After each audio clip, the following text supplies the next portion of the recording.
So as a reminder, section 3.2 dealt with building, really, even though it says search and spanning trees, we're really focusing here on spanning trees, at least in what we've talked about so far. So we talked about the definition of a spanning tree, which is simply some subgraph of some given graph, where that subgraph is both a tree and contains all of its vertices. Specifically speaking, if you're creating a spanning tree from a given tree, you're removing edges from your graph until you get to a tree. Don't ever remove any of the edges. That's the key thing. Not edges, any of the vertices. That's the key thing. For the spanning tree, the buzzword spanning here means you actually used all the vertices of the graph. If you just want a tree that's built from your graph, that's when it can be a proper subgraph where you're not using all of the vertices. And then we looked at some examples. Cycle graphs, we said, hey, if you have a cycle graph, if you remove just one of the edges, it turns into a tree because it turns into a path. And it turns out because you can use any of your n edges, you would get n different spanning trees. We then looked at some algorithms on how to build spanning trees. The two we looked at last time were a depth-first spanning tree and a breadth-first spanning tree. The key differences here were the depth-first. You followed a single path until it dead-ended and you couldn't go any further, and then you repeated the process. And we looked at several different ways of how we could do it. And one of the things that I mentioned in these guys were the sort of long and skinny-looking spanning trees. Well, when you reorder them in the standard sort of rooted tree orientation. The breadth-first spanning tree, its sort of hallmark was at each level you pull all of the vertices adjacent to whatever vertex you were currently looking at. So you didn't continue on a path as far as possible. You literally were like, I don't know, like fungus growing. You're literally looking at all of the closest vertices, if you will. And the type of spanning trees that are breadth first versus depth first typically look different. Here, these guys sort of look short and squat. They look very branchy. You've got lots of children going on here. And one of the things that we mentioned last time is if you refer to their height, you've got your breadth first spanning trees. The height is always less than or equal to your depth first spanning tree, and that just happens from the nature of how they're built. You follow your adjacent vertices or you follow some path. So what we ended on was this guy, this example, and what we're going to do is we're going to show that this is actually a true statement. So what we've got is the claim that if your graph has exactly one spanning tree, then that graph actually had to have been a tree in and of itself. Okay? So let us look to see why this is true. So let's start off with a couple of things that we know for sure. Okay? So the first thing that we know, so this is sort of aside stuff.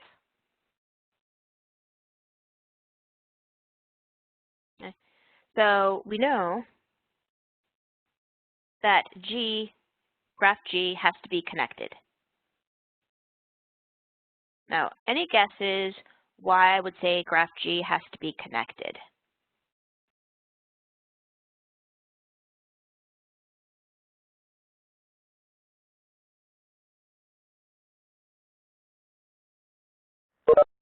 What do you guys think?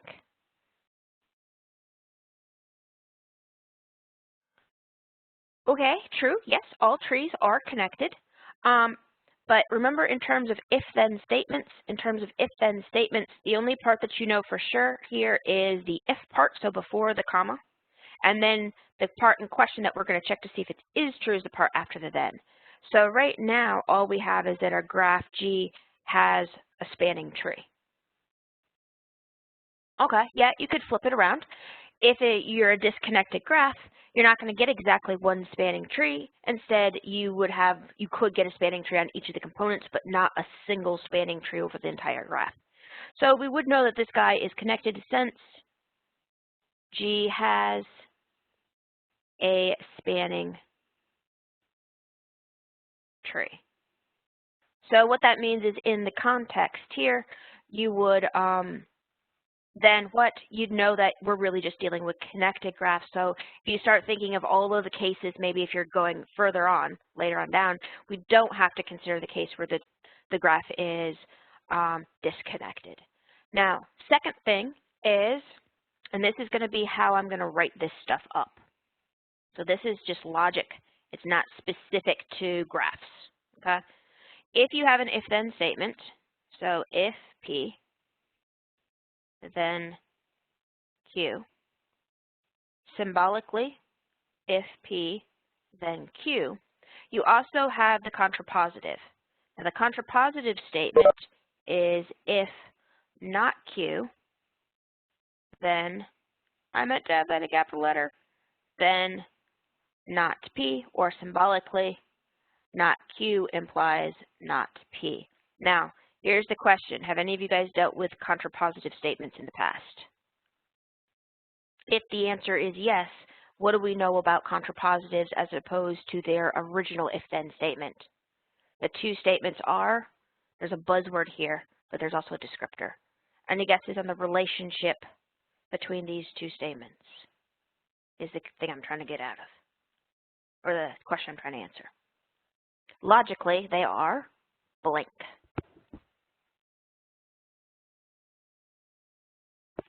Yeah, we don't actually call it the same.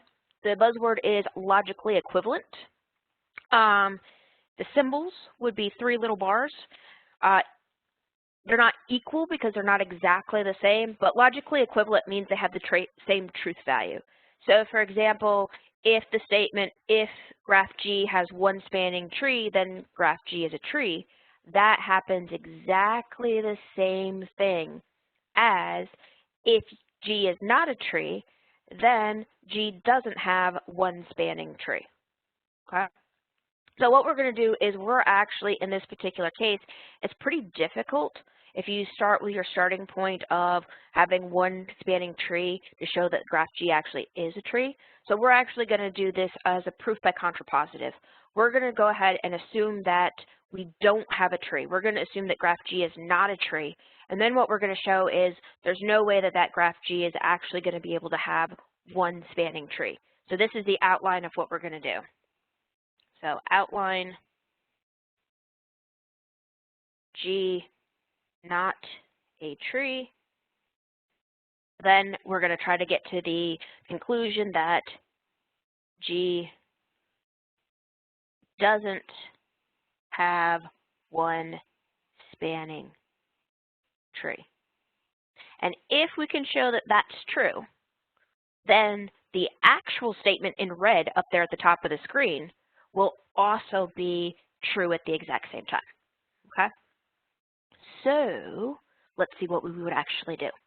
So the prereqs for this class are only linear algebra. There is nothing that asks you about proof writing, although if you've either had that logic and algorithms class, although to be fair, I don't know exactly what they teach in it, or if you've had the discrete math class. In other words, if you're computer science or computer engineer, I don't remember if there's any electrical engineering majors in here, but that would also work for electrical engineers. You've had something with proofwriting before, even if you forget it. Okay? In terms of formal mathematical proofwriting, these things are actually written up in paragraphs.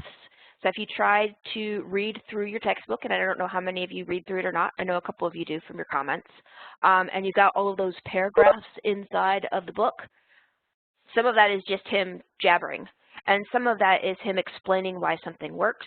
That's getting you close to what a proper mathematical proof is, or a formal mathematical proof is. It's literally trying to explain to somebody else what's going on. Okay? So what I'm going to do is I'm going to make it a little bit more bullet pointy, just so it's easy to see where the different thought processes start and stop, especially if you haven't had those backgrounds of writing a proof.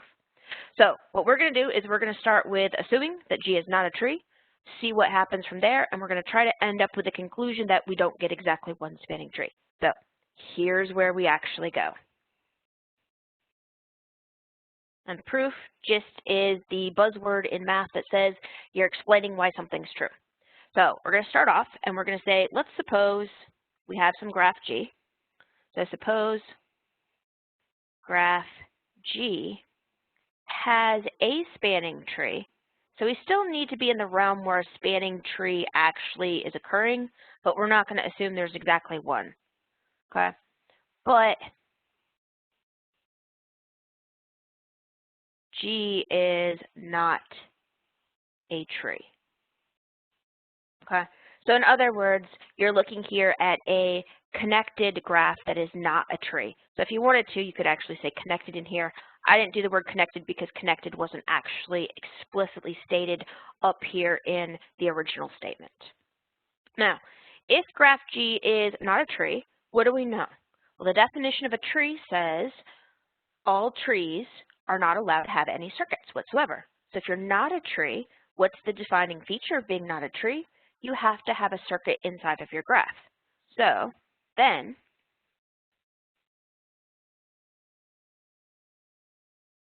by definition, I'm going to attempt not to abbreviate, even though I always want to.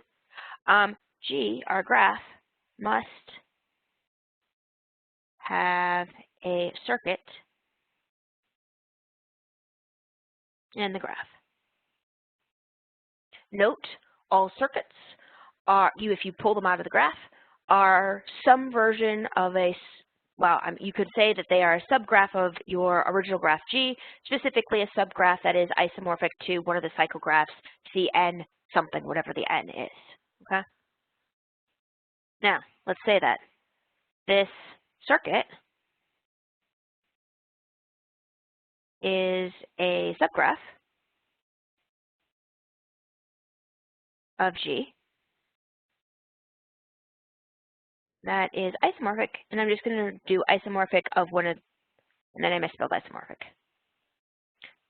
Isomorphic to Cn, and this is where the bullet point thing was that I was mentioning. Each of these sort of thoughts, each of these sentences, it's almost like I'm bullet pointing them. Technically, if you were writing this up, you just put it all in a single paragraph. But when you're reading it, when somebody else is writing it, I find it easier to do each thought on a new line. Is isomorphic to some cycle graph, Cn, where in order to be an actual circuit, your n has to be 3 or bigger. And we talked about that in our example of cycle graphs last time. Okay? Now, what did we find out about our cycle graphs last time? But Cn has how many different spanning trees? If you're only looking at that one graph. Remember how many different spanning trees? Yep, it has n different spanning trees. It has n different spanning trees. Now notice, n from the previous line had to be 3 or bigger. So that means on this subgraph, granted it's not the full graph G yet, but on this subgraph that's a cycle graph, we have now at least 3 different spanning trees. Okay? We still haven't bumped ourselves up to how many trees are on the entire graph, but we're about to. Okay? So now pulling us up to a spanning tree of G. If we look at any spanning tree of the full graph G, we have to have what? It must have a subgraph of the spanning tree that is one of these different spanning trees back from our cycle graph. How to call them. Let's actually label this so I don't have to write out that huge sentence just to describe what's going on right here. So let's say, call them HI. Okay, so I1 would be the first one, sorry, when I equals 1 would be the first one, so H2 would be the second one, H3 would be the third one, etc. Okay, so each one of the spanning trees of the entire graph G has to have a subgraph that's one of the spanning trees from your cycle. That is HI or some I. And remember here, I spans from 1 to n. Didn't need both periods. I totally should probably erase that period. It's so tiny though, maybe you can't see it. And my eraser definitely couldn't see it. And then I put it back in. Ugh. All right, so before we go any further, let's check to see if this actually makes sense. Well, actually, let me go ahead and do the last sentence because there's really only one more sentence to this proof. So we'll do one more sentence and then we'll see if this logic actually makes sense if we have an example. So to wrap this up, what does this mean? This means that regardless of what's going on in the rest of the tree, since and the rest of the graph, the entire spanning tree of a graph has to have what? When it gets to this circuit, it's got to pick some of those edges that are in the circuit, and there's n different ways to pick the edges that you want to choose, which means regardless of if there's other options in the rest of this for the rest of the spanning tree, you've got n different options right here on this little circuit. So that means at a bare minimum, so it means that there is at least, and possibly more, n different spanning trees of G. And remember, n from up top was 3 or bigger. So that means there's really at least 3 different spanning trees of G. And that's for any non-tree connected graph. Now, what does this tell us? This means we just did a proof by contrapositive. So by way of the contrapositive,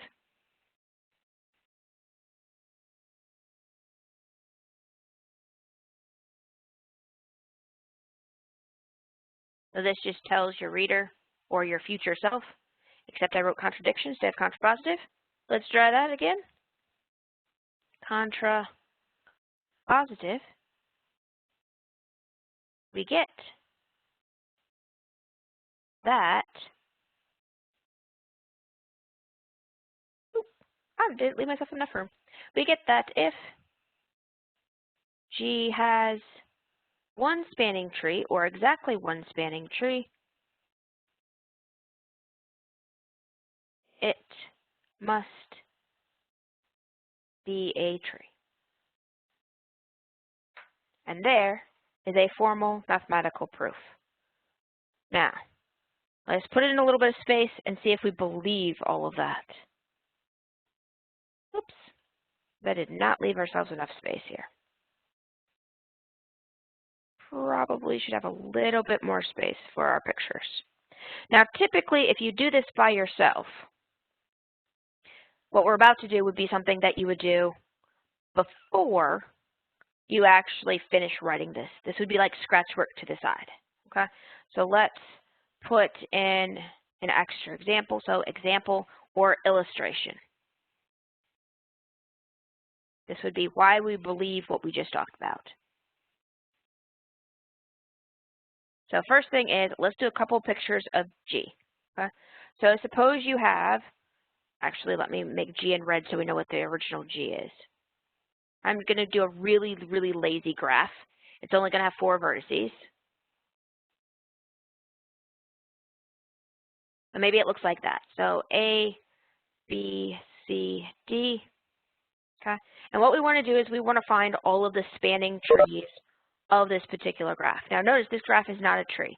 If you start off with a tree, a graph that is a tree, you have only one spanning tree because it's the tree itself. So let us go here and look to see how many different spanning trees we would have at this date.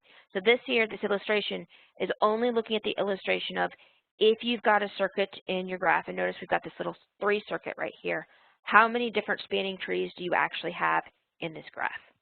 So for our case, if we pick out our length 3 circuit right here, so that's A, B, and C, this is our copy of C3, the smallest cycle graph that we have. So there's our subgraph that is a cycle graph C3.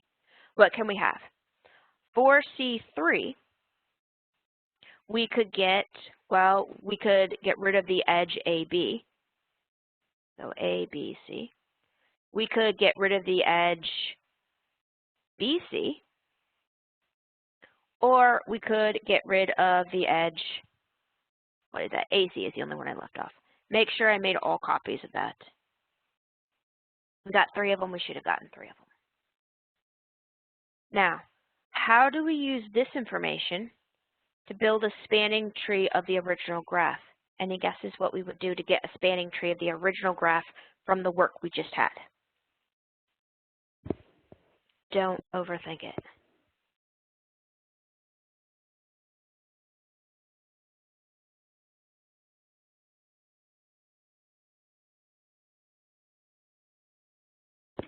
That's the key thing. So in this particular original graph G, we have what? We have exactly one subgraph that's also a cycle graph. So in this case, in order to build the spanning trees of the entire graph G, you take each one of these spanning trees from the cycle C3, and you add in that extra edge C to D, okay? So for this first one, we'd have A, B, C, and D, and it'd be connected, so it'd look like a little star graph. For the second one, we'd have A, B, and C, and then we connect in C, D, and this one would look like a little path. And actually, the last one's going to be isomorphic to that. We also have A, B, C, and D. And in this case here, it is a different spanning tree from the middle spanning tree of the entire graph G, but it's isomorphic. They're both path graphs. Notice the only difference is the reordering of the vertices A and B. Okay. Ooh, for digraphs, well, it depends on how you want to define things. So broadly speaking, yes. In terms of digraphs, you've got the directions involved. So when you're dealing with a tree, sometimes the spanning tree you want for a digraph, you don't care about the direction of the edges. And in that particular case, yes, that would work exactly the same because you're ignoring the direction of the edges. Sometimes, though, in a tree, you actually want to build a spanning tree that follows the edges of your graph. And in that case, you're trying to find the rooted tree. You find a root where you can follow all the directed edges along the same lines as the directed edges. In that situation, depending on the original digraph, you wouldn't always be able to find a spanning tree, period, if the directed edges are going the wrong direction for you. So that's where this sort of situation can actually fall down. But if you have exactly one spanning tree, as long as you're not paying attention to the direction of the edges, yes, that would mean that you definitely have a tree, and you can use this same sort of way to actually build all of your different trees. And like I said, the only issue that you can have with digraphs is if the directions of the actual edges are stupid and backwards from what you need type thing. What's more common is you start off with a graph where either the original graph is a simple graph or where you don't care about the direction, so you convert your digraph into a simple graph. And then you create a rooted tree where the direction in that rooted tree, so your tree itself is a digraph, is following the direction in which you pick up the vertices as you build your spanning tree. So that's a little bit more common with respect to the digraphs. It all depends on what you need, though. Okay. But that talks about what's going on with respect to if there's only one spanning tree. So questions kind of make sense. Ooh, that is a good question. Well, this one here specifically looked at, I really want to say you should be able to have two spanning trees, but in actuality, based off of the proof that we just did, that does imply that there's not two spanning trees. So let me look it up for you guys. Let me write this down, because I feel like I should be able to find like one example where you could have two spanning trees. But in reality, the smallest circuit you would have is this little 3 circuit. So this would be like the smallest graph that you could have that's not a tree. So let me check that out just to make sure. Well, I would hypothesize here that, yes, two spanning trees isn't something that you can normally have.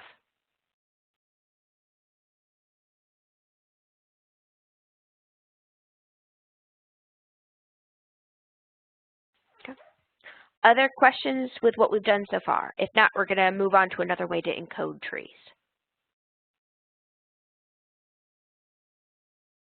All right, seeing no questions come in, let us move on to the next thing. So next thing down, deals with, and let me actually put a little space in here, deals with pre-order versus post-order transversals. Now, transversals is just referring to you walking through the tree. And so this is talking about the different ways that you would travel through the tree. So in terms of the title of this section where it's search and spanning trees, this would be like searching your tree, okay? So the pre-order, first of all here, I can't find my cursor, it's disappeared. Oh, it's just tiny. All right, you're given some tree, we'll call it T. The pre-order transversal, so doing a pre-order as you travel through your graph T, or your tree T, is a depth-first search, which examines an internal vertex when it first reaches the vertex. And the convention is if you get to a branch where you're traveling down your tree and you could go in more than one direction, in other words, you've got more than one children at that vertex, you always take the leftmost branch first. Okay? So let us see how this would work with an actual graph. Now, I've got two pictures prepped up for us. Ignore this second picture first, okay? We're going to deal with this second picture in just a second, but we're going to start up with the unlabeled ones first, and there's totally a reason for that, and you'll see it after we get through it. So with this tree here, the only thing that's going on here is we've labeled the top, the highest vertex at the top of the root, so standard orientation here for trees. And then what we're going to do is we're going to travel through this tree using a pre-order transversal. Okay, so what I'm going to do is I'm going to go and grab a highlighter, although I guess technically I don't need to because it's in red, and we'll travel it in order. So at the root, you have two options. So you take the leftmost option. You get down to your next vertex, and again, you have two options. So you travel down on the leftmost option, and then you travel back up. Okay, so when you reach a leaf, you reach a spot where you can't go any further, then you're going back, okay? So you travel back, and you travel back until the first time you had a branch that you took one leg of the branch, so now you're going to go down the other leg of the branch. Next vertex, there's no choice, you keep going. Next vertex, there's two choices, so you pick the leftmost branch, and then you go back. We hit a leaf, we go back, we keep going back, we keep going back, we keep going back. We get back to the root, and here at the root, they were two children, so we go and we check our other child out, okay? Notice we traveled the entire tree, starting at the root, and we actually ended up back at the root as well. Now, let's put in the pre-order transversal.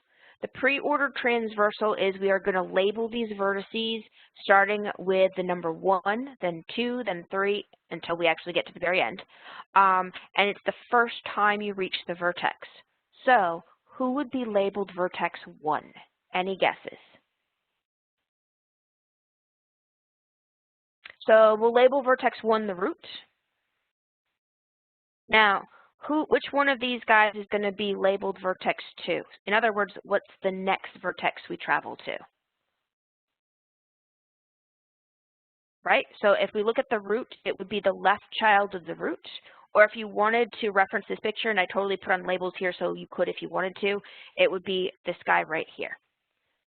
So we'll call this 2. Who would be labeled vertex 3?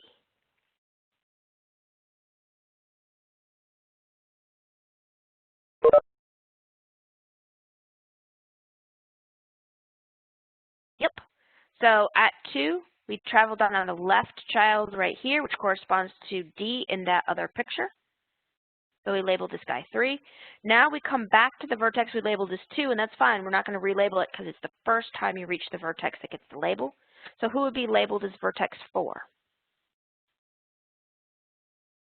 Yep. So this would be the right child of the vertex labeled as 2. Who would be labeled as vertex 5? Yep. So the only child of the vertex we labeled as 4. Who would be labeled as vertex 6?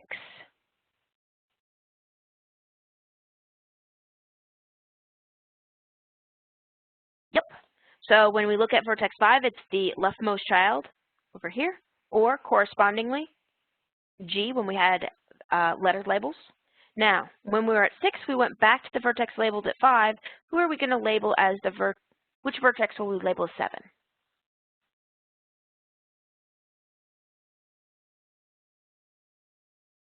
Who should get the label of 7 in this pre-order? Yep, it'll be the one that letter label is H, or it's that other leaf at the same level as the leaf labeled with 6.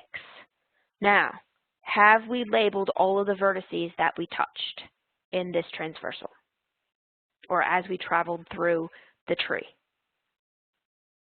Are there any vertices we still need to label with a number?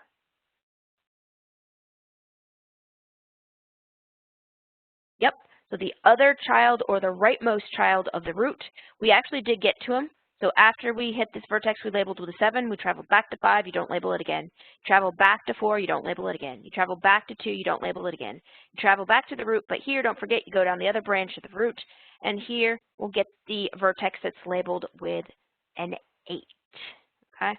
So that is the orientation of a pre-order transversal. Now, I claimed to you guys both yesterday and earlier today that this is a way to encode a tree.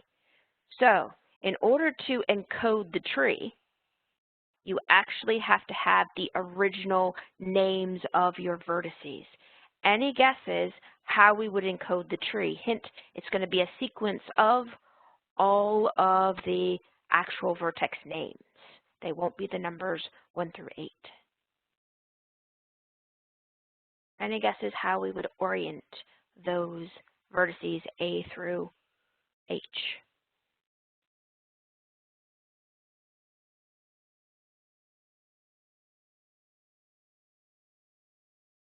So there is a guess, and I think your guess is right.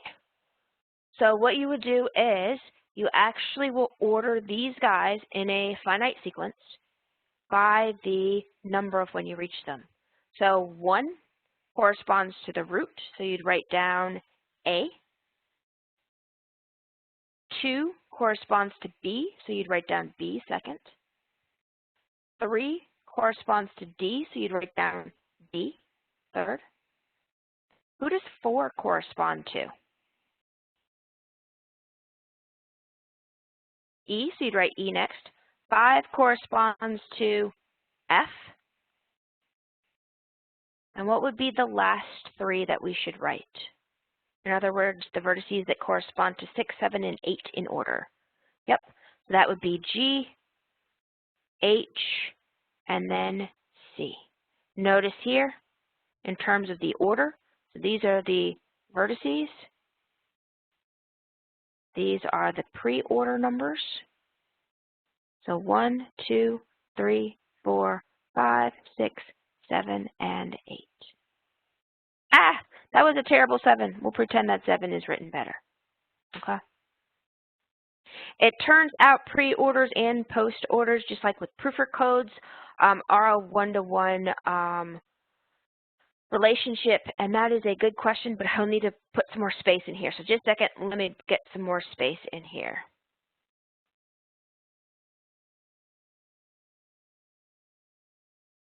Ah, need a little more space. I'm not going to do the whole graph.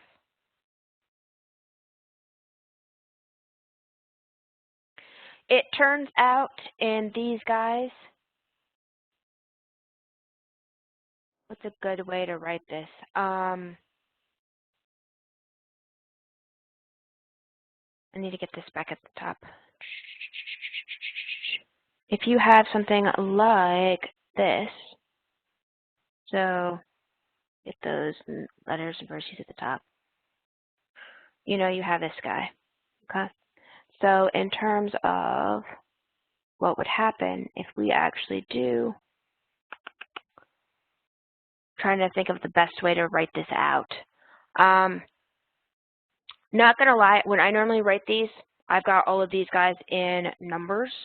So if you have them in numbers, it's sometimes a little bit easier to figure out where everything went. In terms of how you find which branch you do when, it's when you hit leaves. So here, C was a leaf, D was a leaf, G and H our leaves, and this is why the assumption up top is you always take the leftmost branch. So when you go here and you grab your leaf, you go backwards types things. So in terms of your question specifically, how do you know when you had to go down on the right for? You would deal with, after you hit a leaf here, this next one, E, that would be where you're actually traveling down the right-hand branch. And yes, that's where you'd know with leaves. So in this particular case, this is, what's a good way to explain this? It's not the, I put the letters on there so it'd be easy to see how to put the things together. But in terms of the actual encoding here, you're looking at, it's often dealt with numbers. So in terms of this guy, what's the best way to put this down?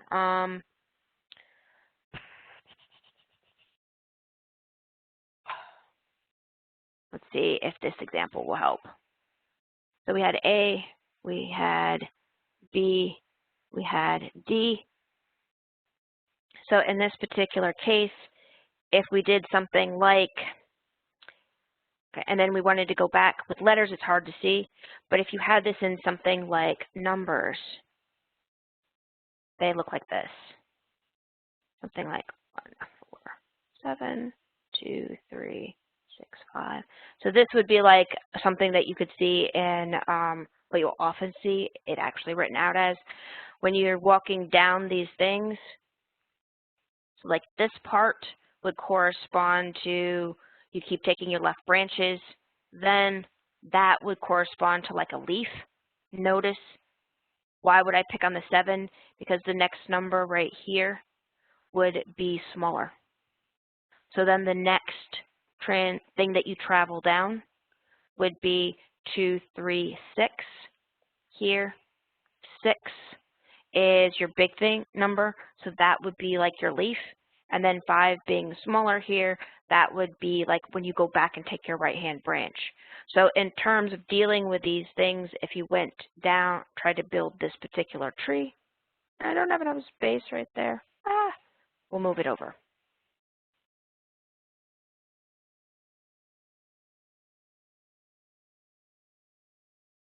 So maybe this is like here.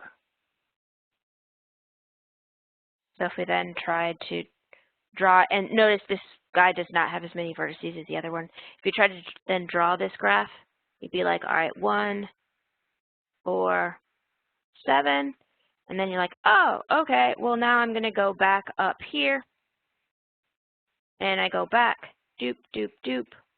At a 2, you're looking at coming from the root, 3, 6. Whoops, I didn't write in the 2. That's embarrassing.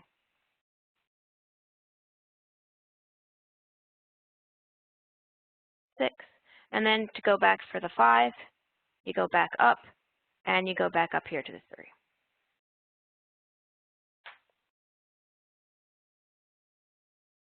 Right. So in the example I gave you here, I didn't try to make it so that it was easy to go backwards from given the sequence. It was just because of the way that these guys were labeled, and let me shrink this so you can see it.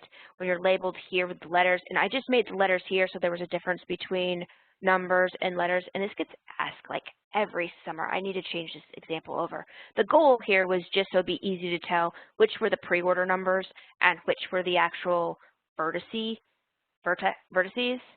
But you're right, in terms of without knowing something more about the graph, this encoding is not super helpful because you have to know more information.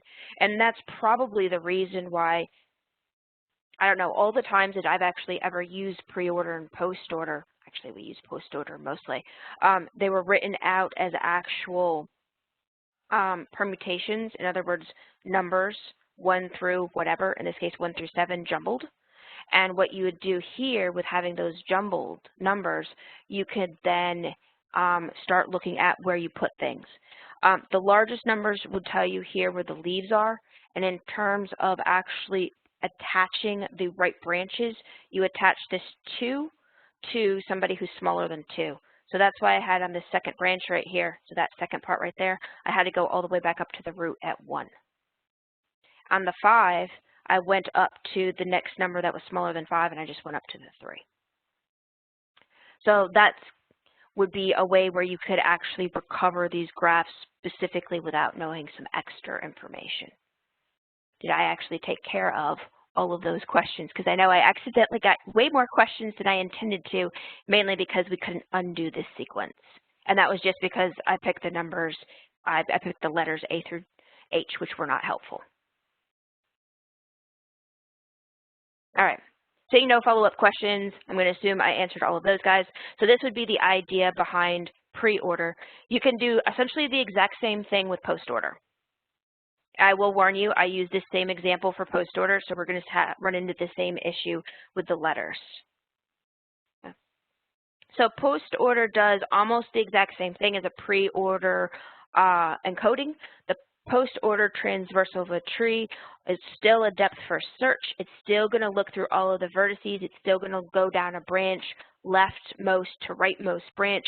Here's the only difference, and it's in the name. Pre-order is the first time you reach the vertex.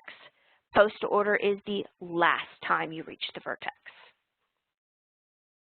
So if we have this, sorry, it's the same example. So again, same issue when we pull this over to the letters.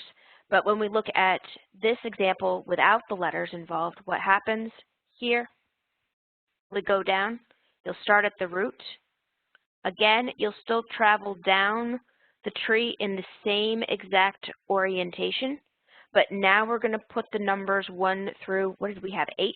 1 through 8 when we reach the vertex the last time. So at the root, notice what happens.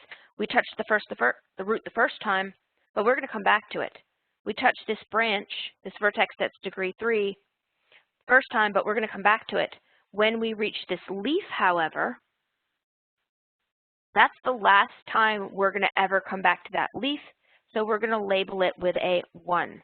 I am now regretting having those two things the same color, so let me go ahead and put in a different color here for us.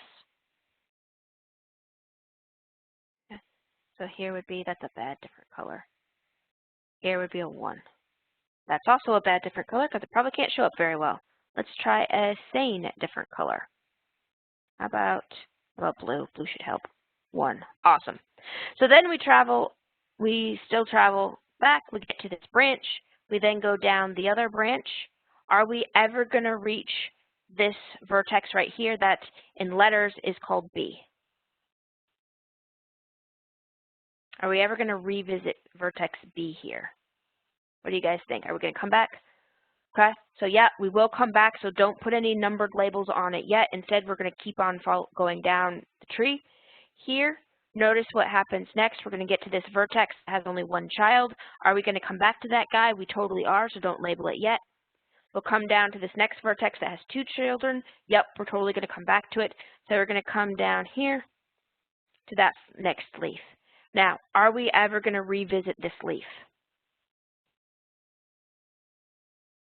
The answer is no, as a couple of you sent in. So we'll go ahead and put a 2 here. Now, next thing, going down, or really I should say going up, we'll come back to the parent of that leaf. And so the parent of this leaf right here is, well, it's there. So we'll then go down the other branch. We'll get to the other child, which is also a leaf. And when we get to that other child that's also a leaf, we'll go ahead and label it with a 3. Now, when we get to that last child leaf that we labeled with a 3, when we go back up the graph to the parent of the leaves labeled with 2 and 3, will we ever revisit that parent vertex? Correct. The answer is no, as several of you wrote in. So this is the point when we, oh no, I drew the wrong thing in the wrong place. This is the point where as we travel back up the tree, we're going to start labeling vertices. So the parent of the 2 leaves would be labeled 4. The grandparent of the 2 leaves would be labeled as 5. The parent of the 2 vertices labeled with a 1 and a 4 will be labeled with a 6. And then we'll travel back up to the root.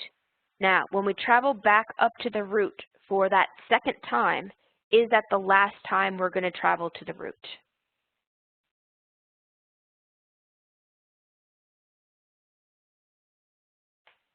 No, so we won't label the root yet. Instead, we'll go down that other branch to get to the right-hand child. That right-hand child turns out to be a leaf, so should we label that right-hand child? What should we label it?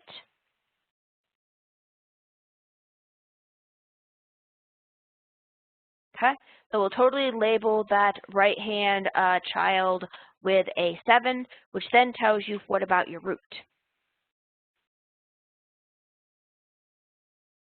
Yep, your root should be labeled with an 8. Now notice, as we traveled through this particular tree, the path of which we traveled through the tree was exactly the same way that we traveled through that same tree when we were doing when we were doing the pre-order transversals. The only difference is which vertices we tagged at which time. Okay. Now, I'm going to go ahead and do the same thing we did with the letters before, but note it's got the same issues with the letters of, we can encode this thing just fine, but in terms of decoding it, typically you are using numbers. So what I'll do after class today is I'll get you some extra examples where you can see how this would work with numbers. And if I remember correctly, I think I found a really nice web page that almost did it animated last summer. And I didn't remember that before, like right now when you guys were asking about it. So I'll see if I can't find that example again for you guys. But if we specifically do it with letters, and your book is lazy, he just does it with letters too. That's probably why I originally prepped up this example. If we go ahead and just apply the post order on the letters, what would happen in terms of our sequence? Well, the same thing that we would do last time. You write the names of your vertices, the order of which you grabbed them in your post order. So what should be the first vertex that we write down? Yeah, D. And then what happens? Then you'll get G and H. Then what happens?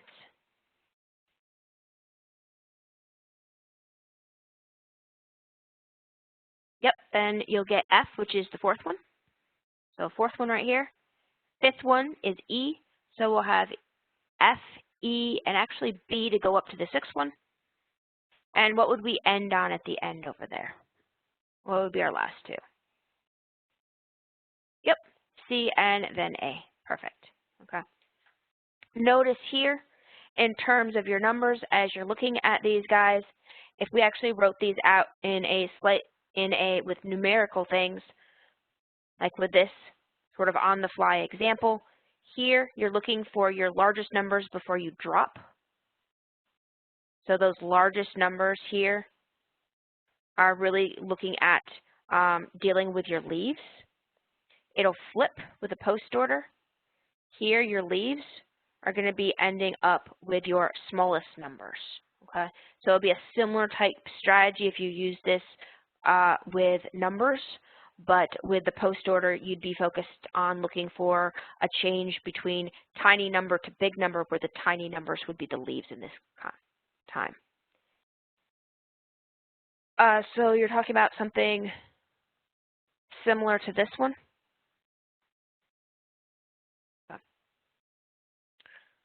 My only concern with that is there's some extra criteria you have to have in the permutations. I want to make sure I get that right. So let's see if I can't get that right. And this is why I prep examples ahead of time. I should have remembered that you guys have questions like this, because this is what is useful, of course. We would have something like,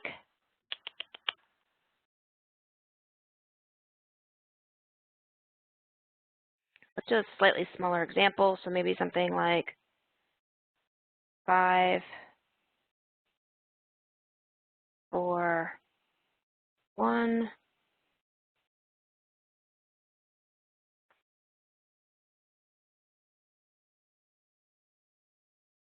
a 3, 2. So in terms of this one, if we grab that, this should work out. What does this tell you? This tells you you're going to have a grand total of 5 vertices. The things to watch out for are your small numbers. So here, your 1 and your 2 Those are your small numbers, so those look like they should be leaves. 1 will definitely be a leaf. So note your highest number, so in our case the 5, is always going to be your root, and your smallest number, the 1, is always going to be a leaf. Everybody else, you're going to have to watch out for. So in this particular case, if we look at these guys, it looks to me like we've got the following. So we first look at 5, 4, 1. Since we got to 1 first, that's the smallest number we reached before we jumped up to a larger number right here. Since these numbers are decreasing, this is telling you you should be able to travel the vertices 5, 4, and 1 in a path. Okay. So in terms of if you actually are, so the question that came in is talking about the root is always listed last in the post order. In terms of how you would actually read this off, in terms of traveling the graph, you're labeling these guys last here. But in a post order, you're writing them, what's a good way to write this? You're essentially writing them how you travel it. Oh, that's not a good way of saying it. It's not a good way of saying it at all. No, yeah, that would work, traveling it. Because here, 8 is first, and then 6, and then 1. So it would be a similar type thing. So if we put this guy together, you would have your 5, 4, 1. And then 3, you go back to 4. Well, 4 is going to be reached after 3, but 3 is reached after 1. So we're going to have 3, 2 like this. But I'll go ahead and give you guys extra examples. Make sure I didn't forget anything crazy with when you have numbers, because the numbers do have some extra criteria. But I'm not going to lie, I didn't look over the examples ahead of time, so it's been a little while since I've done the post orders with the numbers, so I'll make sure to verify the order here with you guys too. But that would be sort of the rough idea in terms of what you're looking at. You're always looking for either those smallest numbers or those largest numbers if you're pre or post order. And then in terms of the specific ordering here, you're looking at these sort of categories of where you've got this jump between the smaller number to the larger number, or with pre-order, vice versa. Okay, so that would be the rough idea of how you can go from the encoding back to the tree, which, let's face it, is important. So I need to make a note in my notes that that needs to be changed so that I actually have examples that are dealing with numbers in the future.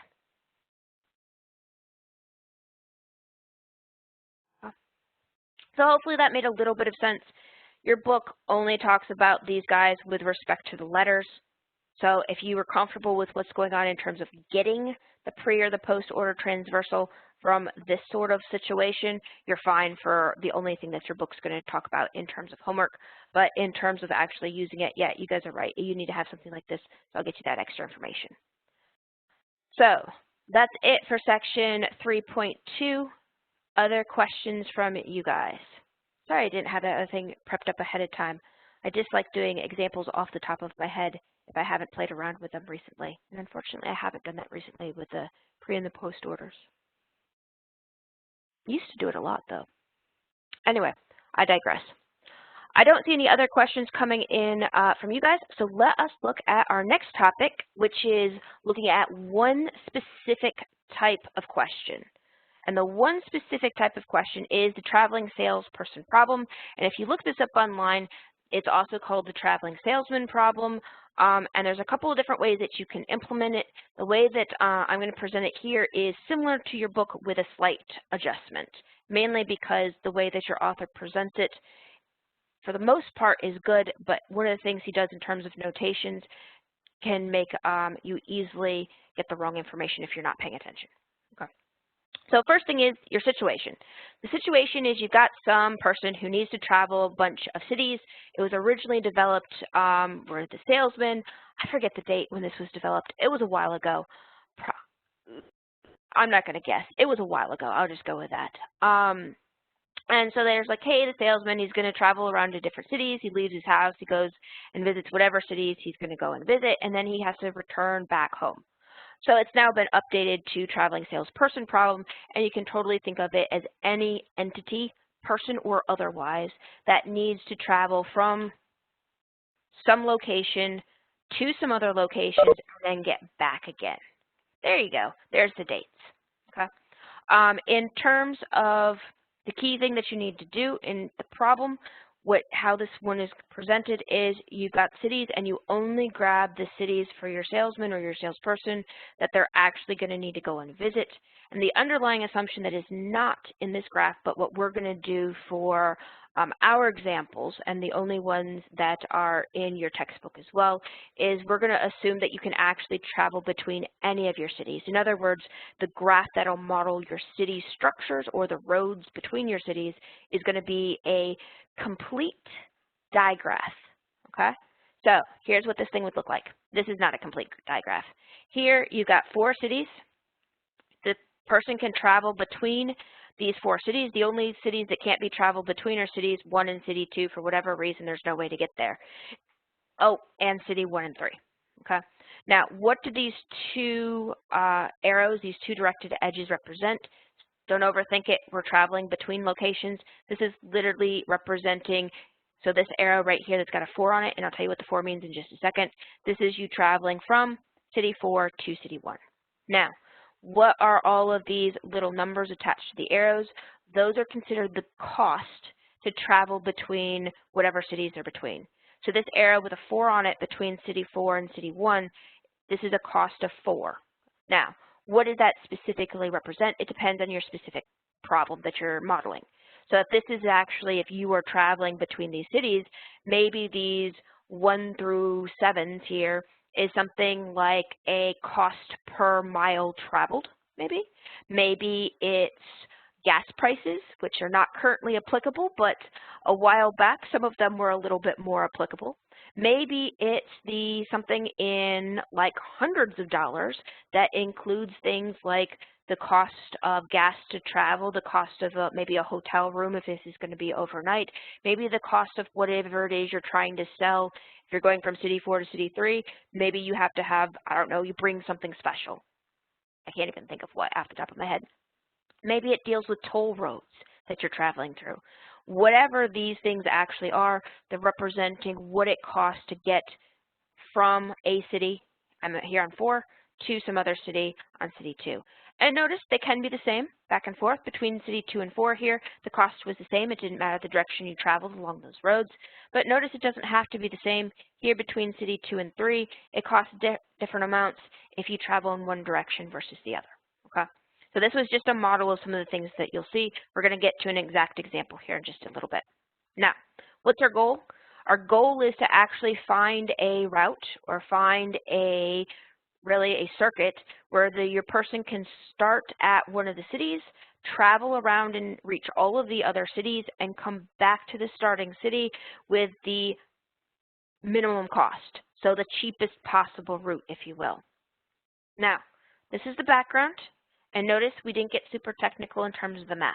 Let's actually put the technical math stuff together.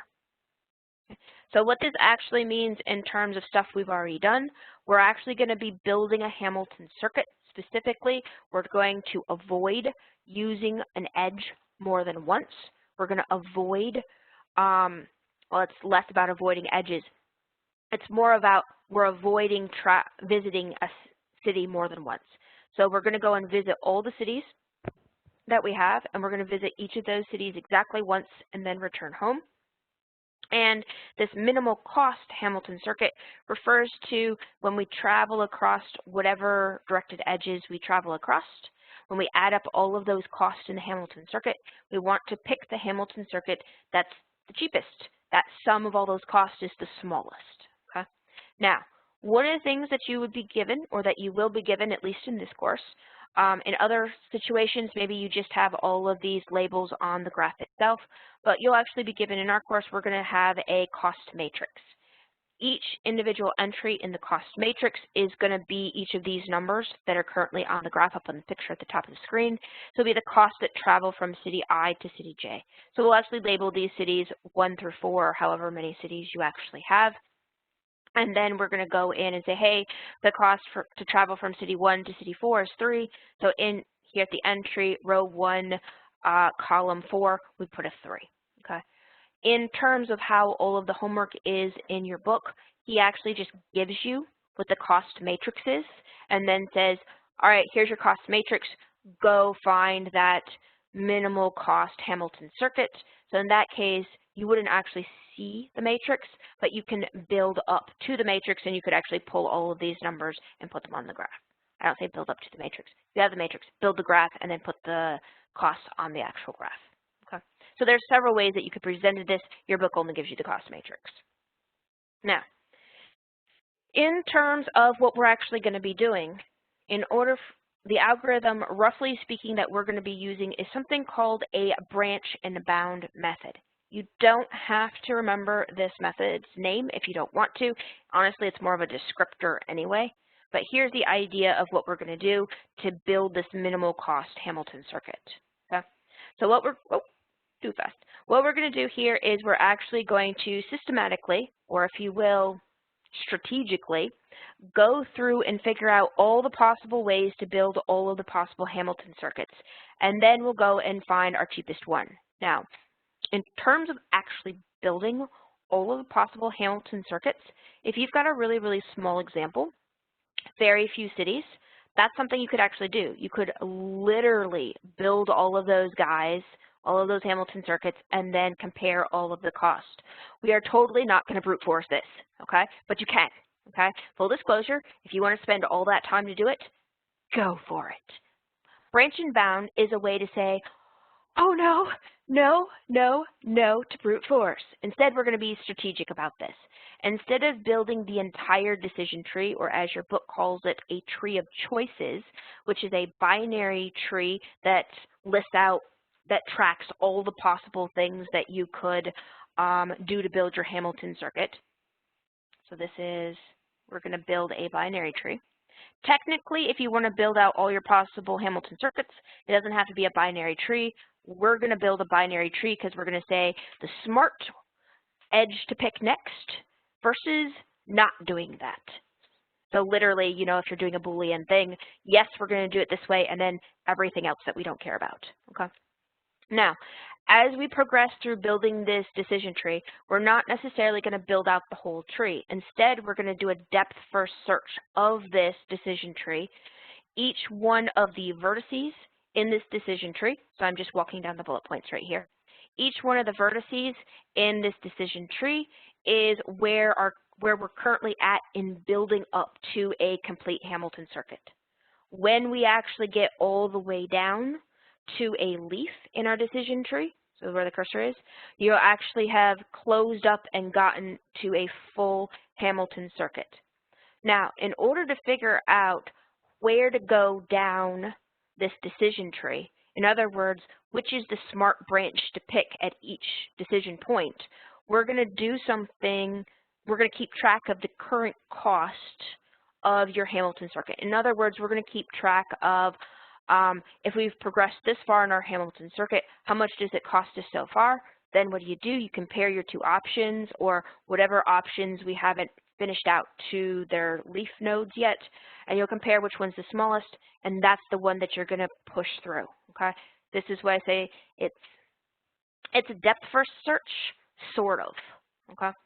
Now, as a heads up, this one here is the please don't do a brute force method to build out all your possible Hamilton circuits.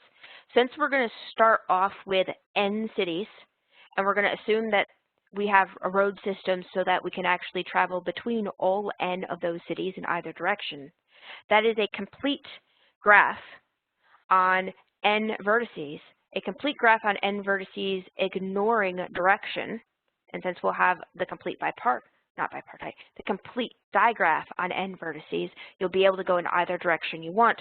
That's a total of N minus 1 factorial Hamilton circuits. That's a lot, okay? If you have only 6 cities, that's 120 different Hamilton circuits. Now, could you automate this? Of course.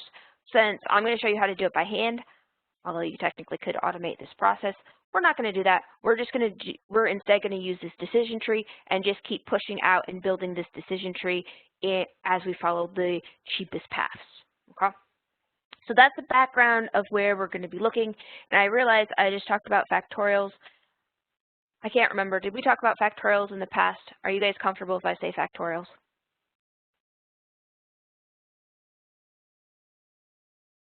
I see nobody fussing for no, so I'm going to assume yes. All right. So what I'm going to do in terms of this traveling salesperson problem is I'm actually going to give you all the details as we actually work through an actual traveling salesman problem or salesperson problem, just because I've tried it both ways of giving all the details ahead of time and then doing the details in the question, and it's much easier to follow if we actually work through a question and get the formulas at the same time. So this would be what you would be given from me. Okay. So you've got this example. Suppose you've got 4 cities, and suppose you have a cost matrix that gives you the cost to travel between each of those cities. So here's how to read this guy. Okay. You've got city 1, 2, 3, and 4. City 1, 2, 3, and 4. The cost to travel between city 1 back to city 1, the infinity here represents the fact that you're not going to do it. Okay? So the infinity is like, no, don't do it. Remember, we're trying to minimize cost. So by putting an infinity, there's no way you're going to be able to minimize cost because infinity is too big. Okay? So this 3 here represent the cost to travel from city 1 to city 2, 9, the cost to travel from city 1 to city 3, 7, the cost to travel from city 1 to city 4, and so forth. Notice along the diagonal here, we're not going to travel from any city back immediately to itself. In other words, when we draw this diagraph, there are no loops on the vertices. Okay? So first thing is I would always recommend drawing a picture. To be fair, that's not always feasible, but for this one, 4 cities, we can draw a picture. So I on purpose, and let me make this go out so you can see everything. So I on purpose here went ahead with 4 cities and drew this in such a way so that it looks planar-ish. I shouldn't say ish, it's exactly planar, so that none of the edges overlap each other. As soon as you get up to 5 cities, there's no way that you can do that, and the directed edges go all over the place. Okay? So what I did here is I labeled each of our vertices, and unlike what we've done most of the time in the past where our vertex names are outside the vertices, I actually put the labels or the names of the vertices inside of these circles right here, just so it's easy to tell that they're the names of the vertex. So X1 here represents city 1, X2, city 2, X3, city 3, and X4, city 4. Now what's the only thing that I haven't put on this graph? Notice the 2-way directions in all of the locations. Haven't put on these different numbers. So if we go ahead and put on the numbers, reading across row 1, if we travel from city 1 to city 2, it's a cost of 3. If we travel from city 1 to city 3, it's a cost of 9. If we travel from city 1 to city 4, it's a cost of 7. That was trying to be a 7. And then if we look at row 2, excuse me, we start at city 2 and we travel back to city 1, that's a cost of 3. If we start at city 2 and we travel to city 3, so down here, that's a cost of 6. If we start at city 2 and travel to city 4, that's a cost of 5. Down on row 3, we've got starting at city 3, traveling to city 1, that's a cost of 5. Starting at city 3 and traveling to city 2, that's a cost of 7. Starting at city 3 and traveling to city 4, that's a cost of 6. Ooh, I messed up. Just a second, I was reading on the wrong row. All right. So 3 to 2 is 6. 3 to 4 is also 6. And then last row, traveling from city 4 back to city 1 is 9. That is an expensive trip. And pretty same on both ways. Traveling from city 4 to city 2 is a cost of 7. And traveling from city 4 to city 3 is a cost of 4. So notice here, 2 different ways to visually represent the same thing. It is totally up to you guys which one you prefer. I would recommend at least the first time you do one of these problems, you draw out the graph just so that you get an idea of what's going on. But honestly, we're going to be doing pretty much all of our work actually inside of this cost matrix. Okay? So In terms of what we can do, if we are looking for a Hamilton circuit, what would happen? We're trying to start at, and by default, you always start at city 1, or X1 in this case. We're going to try to go all the way around here and find a Hamilton circuit. So you reach all the vertices and come back to 1. And I'm on purpose not going to even try to look at cost. So here, if we go and just try to find a Hamilton circuit, starting at 1, 3, then maybe to 4, then to 2, then back to 1, notice that would be what? That would be a Hamilton circuit. We've reached each one of our cities exactly once and came back. Now notice here, if you look at the different directed edges that we could have taken, does this look like that particular Hamilton circuit is going to give you a minimal cost? What do you guys think? Does this look like the best or cheapest Hamilton circuit in that graph, just by a quick visual inspection? Don't overthink it. Yeah, several of you sent in just straight off the bat. It does not look like that's the cheapest one. I mean, we start off with a cost of 9 here. We probably should have gone somewhere else where the cost was cheaper, maybe either to 2 or to 4, both of which are cheaper. So we could probably avoid these 9s.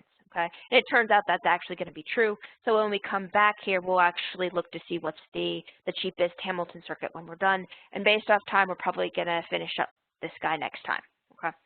So, but this would be the idea of what you're trying to find. So this is a Hamilton circuit, but not the cheapest one, so we need to adjust the edges we pick. Now, how do we adjust the edges we pick, and what's a strategic way of doing this? Well, you obviously want to pick some edges here that are the cheapest ones. And it turns out one of the ways to do that, especially when you put it into an algorithm, is you typically like to look for zeros as opposed to find the smallest guy among a row or column. Okay? So here's some extra information. So first of all, something we talked about. If you have an infinity in your cost matrix, remember what that means is you can't, whoops, that's a highlighter. I do not want to do a highlighter. You can't or won't, for whatever reason, travel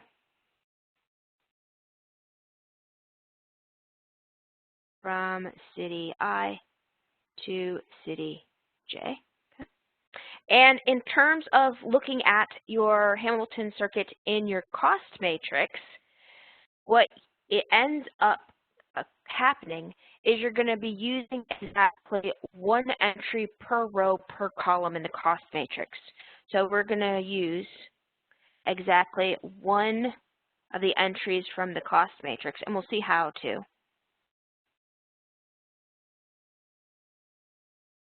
And that's per row and per column in the cost matrix. Okay? So when we search through this graph, we can actually search through the cost matrix in the rows and in the columns for your smallest cost or your cheapest cost. Now, it turns out we're going to use something that helps us, and what we're going to do is we're actually going to calculate the lower bound of something. Okay? Specifically, we're going to calculate the lower bound of the total cost of your Hamilton circuit, and your total, to do that, we're going to look inside of our cost matrix. Okay? So here's what you do in terms of your strategy. First thing you do is you look through every row and you subtract the smallest entry per row across the entire row. You then do the same thing for all of your columns, and you keep track of all of those entries that you subtracted off each of your row and columns, because that's literally changing your cost matrix. And all of those numbers that you subtracted from the rows and columns, you add them up, and that's your lower bound. What this does is it's a way to simplify your cost matrix to make it easier, but you then have to keep track of the lower bound because that's how much you subtracted off the numbers in your cost matrix. So this is the sum of those subtracted entries.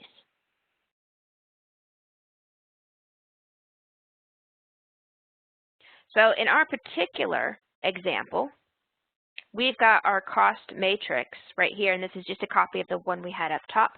Our cost matrix is this guy with all of the 3s and the 9s and the 7s and the 6s and the 5s and the 4s. So if we wanted to go ahead and deal with this guy, if we wanted to calculate the lower bound, what would we be doing first? Well, I'll walk you halfway through it and then let you guys see if you can figure out the rest of it. first thing we would do in the first row is we would want to identify who is our smallest number. So in our first row, who's our smallest number? 3. Okay. So this one here, we're going to pull 3 out. Now, second row, who's our smallest number? Also a 3.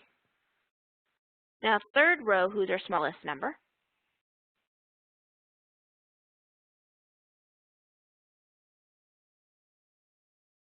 Yep, third row would be 5. Now, fourth row, who would be our smallest number? Yep. Now, at the current moment, literally just did what? We just identified the smallest numbers in each of the rows. And I wrote it to the side. You could actually just keep them circled here, not write them to the side if you didn't want to. So what are we going to do with each of those smallest numbers?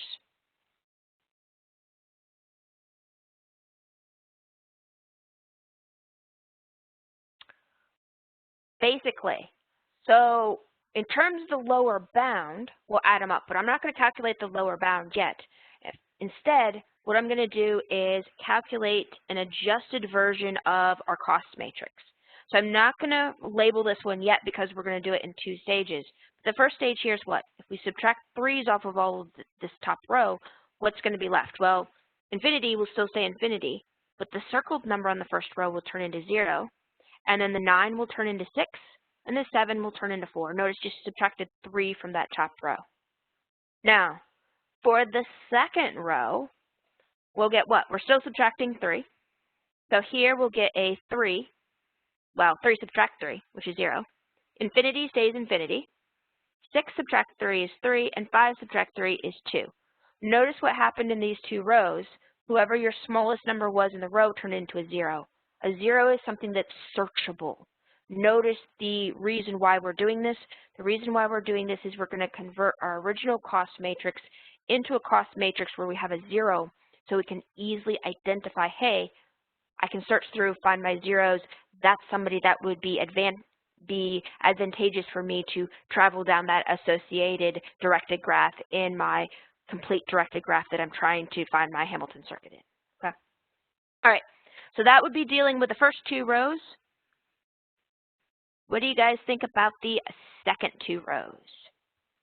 What should I write for row 3? And while you guys are doing that, I'm going to put a note here at the top.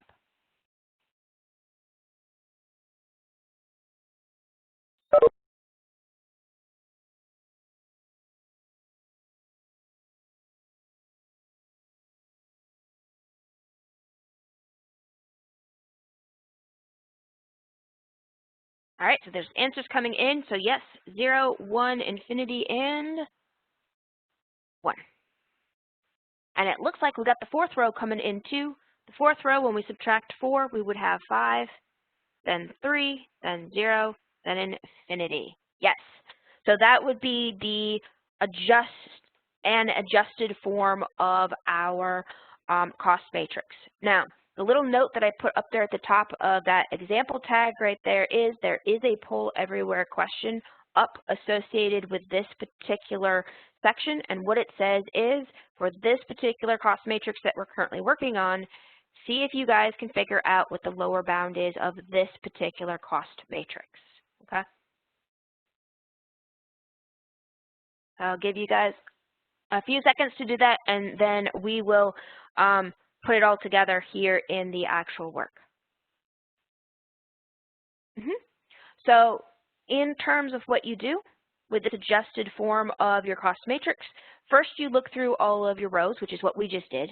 The second thing you do is you then look through all the columns, and I would highly, I cannot stress this enough, highly suggest that you do not do looking through the rows and the columns at the exact same time. And I'm going to go ahead and pick a different color here to look through the columns just to illustrate that it's step 2. Okay? So if we look through the columns, what you do is you look for your smallest entry in each column. So in column 1, what's your smallest entry in column 1? It's a 0, so we don't care. Okay? Now here's a key thing. Don't go back to the original cost matrix. go to this adjusted form of the cost matrix. So like cost matrix version 2, okay? Or maybe 1.1, okay? So here we've got a 0 is our smallest element, so we're going to do no adjustments whatsoever, because if you subtract 0 from elements, you're still 0. Now what about for this second column? What's our smallest entry in the second column?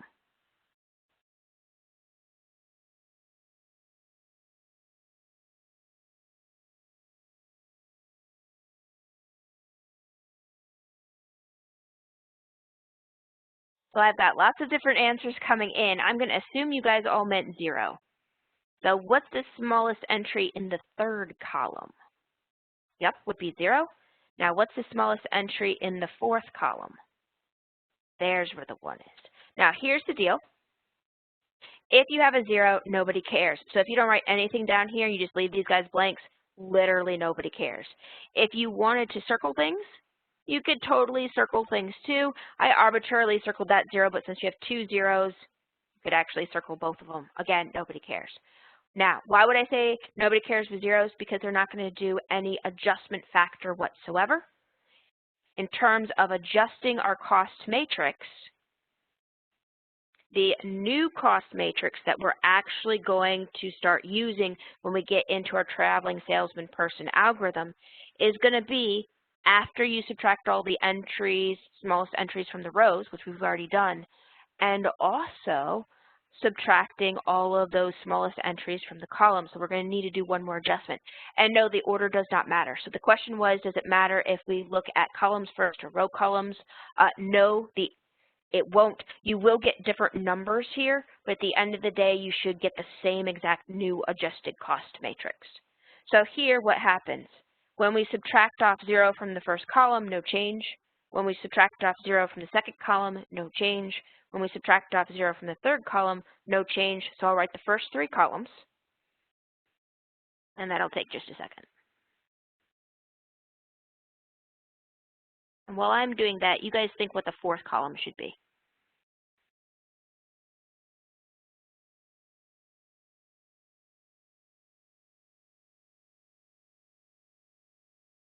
All right, I've got some guesses.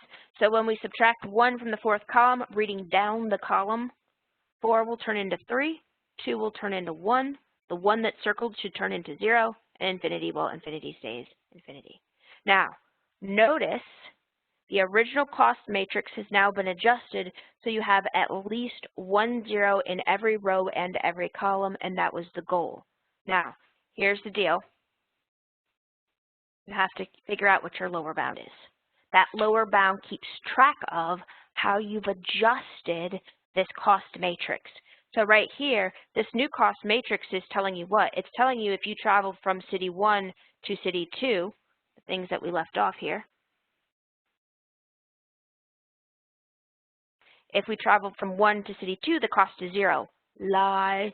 There actually is a cost involved. So because all of these costs are reduced, if you start only with this cost matrix, your total cost of your Hamilton circuit will be too small if you needed to tell somebody, hey, you're going along this route. This is how much money you should take. So you got to keep track of these things.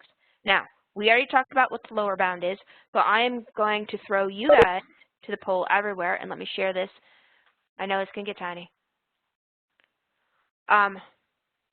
So you guys have some options, and I just threw in some, they're not random, they actually come from places, but some options of what the lower bound should be. It looks like 3/4 of you guys have chosen an answer so far. So see what you think this lower bound should be. You've got all the work involved here with the screen.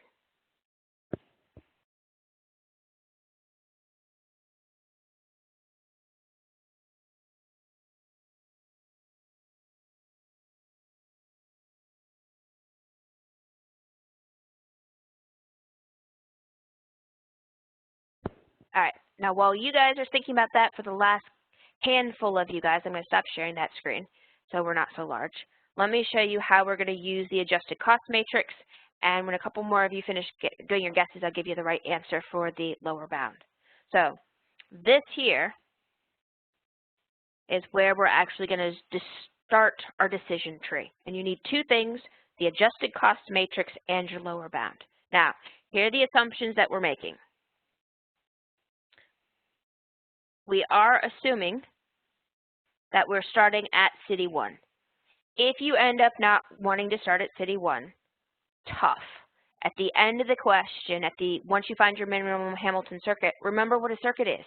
It's a loop. You traveled everybody. Just shift where you started with, and you'll still get that minimal cost Hamilton circuit. Okay?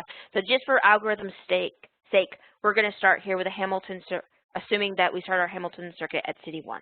Okay? And then we're going to have to figure out where we go next. In terms of how we choose which city to travel to next, you look across the first row in your cost matrix for a 0. If you have more than 1 0, you have a choice and you get to pick. If you have exactly 1 0, that's the guy you look for. So for example, in our cost matrix, we have exactly 1 0, so this tells us that the next city we should go to is city 2. Okay? Now, in terms of how do we progress from here, how we progress from here is we're going to start off our decision tree with starting at city 1, and then we're going to have 2 choices. The first choice is we're going to go to city 2, like our 0 tells us, and the other choice is every other option. Okay, so we're going to build a binary tree here. Now, in both of these 2 cases, we're going to do 2 things. The first thing we're going to do is we're going to adjust our cost matrix, and we're going to see how to do that next time. And we also need to find the new lower bound once we go ahead and adjust our cost matrix. We're going to do the same thing over here, and I'll show you how to adjust the cost matrix again next time. And we'll calculate the new lower bound associated with that adjusted cost matrix. At this stage, notice you have 2 lower bounds. Those lower bounds indicate the bare minimum cost that you're going to get if you travel along a path of whichever way you've done so far. So what you do is you then here choose the vertex. When I say vertex, I mean this guy or this guy with the smallest lower bound. And that's how we'll progress at each stage of this decision tree. Now, let's go back and figure out the actual lower bound where we were at. What you do is you just add up all of these numbers right here. You add up all of those numbers right there. So your lower bound is literally calculated in the following way. 3 plus 3 plus 5 plus 4. So that comes from your rows.